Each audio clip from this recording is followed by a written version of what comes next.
bombastic side-eye, criminal offensive side-eye. Tapi bohong.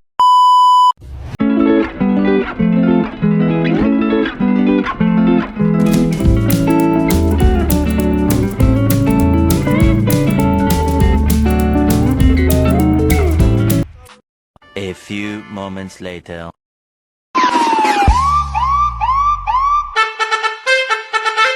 Assalamualaikum warahmatullahi wabarakatuh. Perkenalkan, nama saya Elisandayani dari kelas 11 BDP.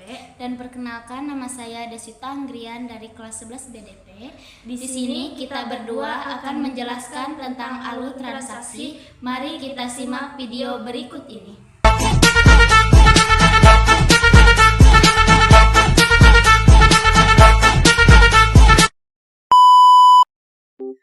Oke teman-teman, sekarang masuk ke materi tentang alur transaksi. Apakah kalian pernah mendengar tentang alur transaksi? Alur transaksi adalah suatu aktivitas yang terjadi di dalam perusahaan yang mana prosesnya dari awal sampai akhir tercatat secara terstruktur. Dan dari aktivitas ini akan menyebabkan adanya perubahan pada modal, aset, dan utang. Apa aja sih transaksi yang pernah kamu lakukan tentang transaksi pembelian? Nah, biasanya kalau transaksi pembelian kayak gini kan, penjual memberikan barang kepada pembeli dan pembeli memberikan uang kepada si penjual. Nah, kalau transaksi penjualan itu adalah proses yang menjelaskan bagaimana penjualan sebuah barang atau jasa berlangsung hingga sampai ke tangan pembeli. Nah teman-teman, ada juga penjelasan yang lain loh, yaitu penjual menawarkan produk kepada pembeli, kemudian pembeli melakukan pemesanan. Penjual menyiapkan produk sesuai pemesanan, lalu mengirim kepada pembeli, dan pembeli melakukan pembayaran. Nah, itu adalah penjelasan tentang transaksi penjualan. Nah, bagaimana kalau alur transaksinya terjadi di sebuah bisnis, teman-teman? Nah, teman-teman, di sini juga ada tahapan-tahapan tentang alur transaksi pembelian. Yang pertama itu ada surat permintaan pembelian. Surat permintaan pembelian, dokumen ini adalah formulir yang diisi oleh bagian gudang atau fungsi pemakai barang untuk meminta fungsi pembelian, melakukan pembelian barang dengan jenis, jumlah, dan mutu seperti yang tersebut dalam surat permintaan, mencakup nama, barang, jenis, tipe, dan kuantitas. Lanjut, yang kedua ialah surat penawaran harga. Surat penawaran harga adalah sebuah surat atau dokumen resmi yang di dalamnya menawarkan produk atau jasa tertentu, termasuk informasi mengenai perusahaan, detail barang, potongan harga, serta syarat dan ketentuan yang berlaku, mencakup nama, barang, jenis, tipe, kuantitas, serta syarat pembayaran. Lanjut, yang ketiga yaitu ada surat order pembeli. Dokumen ini digunakan untuk memesan barang kepada pemasok yang telah dipilih. Dokumen ini dibuat dengan fungsi penerimaan untuk menunjukkan bahwa barang yang diterima dari pemasok telah memenuhi jenis, spesifikasi, mutu, dan kuantitas seperti yang tercantum dalam surat order pembelian, mencakup identitas, supplier, dan barang pesanan. Yang keempat, laporan penerimaan barang. Dokumen ini dibuat oleh fungsi penerimaan untuk menunjukkan bahwa barang yang diterima dari pemasok telah memenuhi jenis, spesifikasi, mutu, dan kuantitas seperti yang tercantum dalam surat order pembelian. Barang ini mencakup keterangan pemeriksaan barang. Yang terakhir ada bukti pengeluaran kas. Bukti kas keluar adalah dokumen bukti transaksi yang digunakan untuk mencatat transaksi pengeluaran kas perusahaan. Adapun pengeluaran kas tersebut bisa ditunjukkan untuk pihak internal maupun eksternal perusahaan. Di dalam bukti transaksi tersebut akan dicantumkan informasi berapa total uang dan dikeluarkan perusahaan, mencakup pengeluaran uang secara tunai atau kredit. Teman-teman, alur transaksi penjualan juga dibagi menjadi 3 loh. Yang pertama ada penjualan tunai eceran. Eceran bahasa Inggrisnya yaitu retail, adalah salah satu cara pemasaran produk meliputi semua kegiatan yang melibatkan penjualan barang secara langsung ke konsumen akhir untuk penggunaan pribadi dan bukan bisnis. Organisasi ataupun seseorang yang menjalankan bisnis ini disebut sebagai pengecer. Yang kedua, penjualan tunai grosir. Penjualan tunai grosir merupakan jenis bisnis yang fokus pada penjualan barang dalam jumlah besar kepada bisnis lain atau pengecer. Sedangkan bisnis retail fokus pada penjualan barang dalam jumlah kecil langsung kepada konsumen akhir. Yang terakhir ada penjualan kredit. Sistem penjualan kredit adalah rangkaian kegiatan yang mengatur tentang penyerahan barang kepada pembeli yang pembayarannya dilakukan di kemudian hari sesuai dengan perjanjian yang telah disepakati.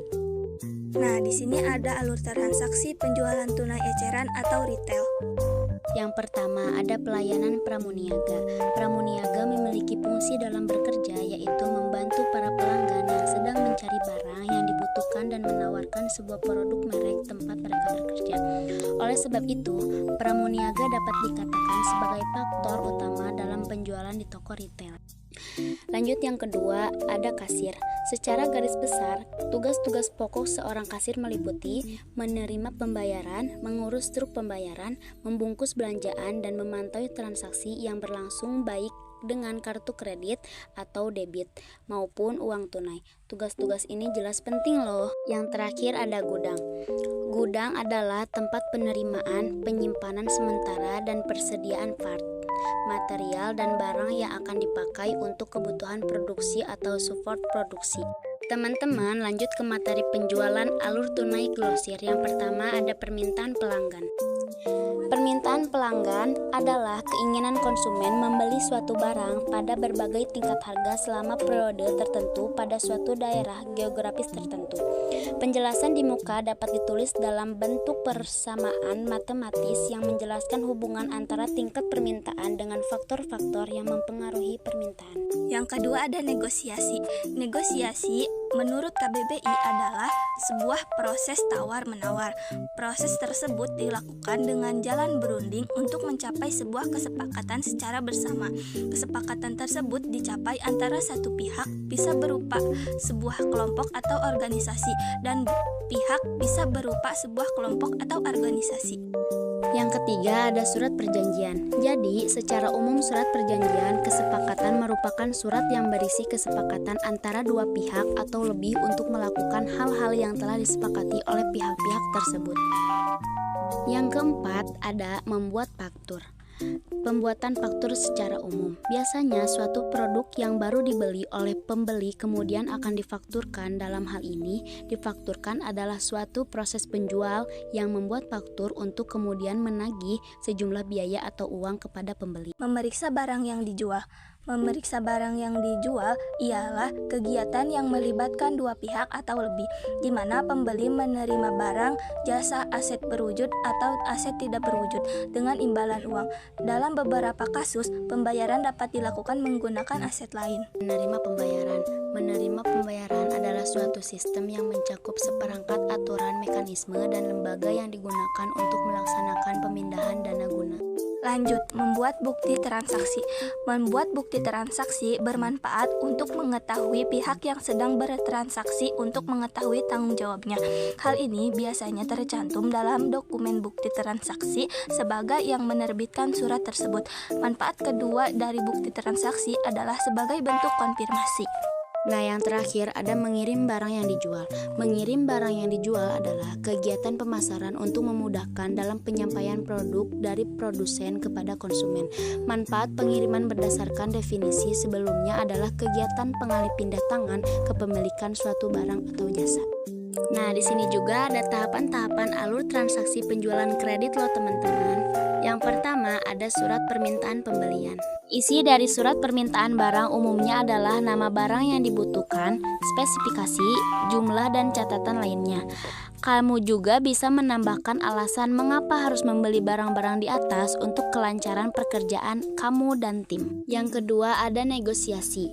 Adapun faktor utama negosiasi, para pihak yang ikut serta dalam negosiasi, hubungan antar pihak, komunikasi antar pihak, pilihan alternatif, kesepakatan yang sah. Yang ketiga ada aplikasi kredit. Aplikasi kredit merupakan formulir yang akan diisi oleh nasabah maupun calon nasabah yang ingin mengajukan pinjaman ke bank. Berbagai informasi dalam aplikasi ini akan dipakai untuk melihat beberapa hal terkait nasabah yang bersangkutan seperti riwayat kredit, kemampuan bayar, penghasilan, dan yang lainnya. Yang keempat ada survei pelanggan. Metode survei yang dibuat untuk membuat perusahaan dalam mengetahui tingkat kepuasan pelanggan dalam pemakaian produk dan jasa bisnis perusahaan. Yang kelima, persetujuan kredit. Persetujuan kredit adalah serangkaian kegiatan yang saling terkait untuk menyelesaikan suatu pekerjaan, yaitu menyalurkan kredit kepada pihak yang membutuhkan dana. Dilanjut, yang keenam ada surat perjanjian penjualan kredit. Surat perjanjian penjualan kredit adalah kesepakatan antara dua pihak mengadakan perjanjian. Kedua pihak memiliki hak dan kewajiban yang bertuang dalam surat perjanjian. Terdapat hukum yang mengatur kedua belah pihak yang mengatur perjanjian. Ketujuh, membuat bukti transaksi. Membuat bukti transaksi adalah sebuah dokumen yang menjadi bukti bahwa sebuah transaksi telah dilaksanakan. Nah, teman-teman, yang terakhir menyerahkan barang. Perjanjian di mana suatu pihak mengikat dirinya untuk menyerahkan hak milik atas suatu barang dan pihak yang lain untuk membayar harga yang telah diperjanjikan, menyerahkan barang yang dijual kepada pembeli. Nah, kesimpulannya, alur transaksi yang biasa terjadi di sebuah usaha atau bisnis terdiri dari 4. 1. Alur transaksi pembelian. 2. Alur transaksi penjualan tunai secara eceran. 3. Alur transaksi penjualan tunai secara grosir. Dan yang keempat, alur transaksi penjualan tunai secara kredit. Nah, sebagai pemilik bisnis, penting banget loh buat kamu untuk memahami proses ini saat melakukan penjualan. Tidak selalu pembayaran dilakukan secara tunai oleh pembeli atau pelanggan. Mungkin itu saja penjelasan dari kita berdua tentang alur transaksi. Sekian dan terima kasih.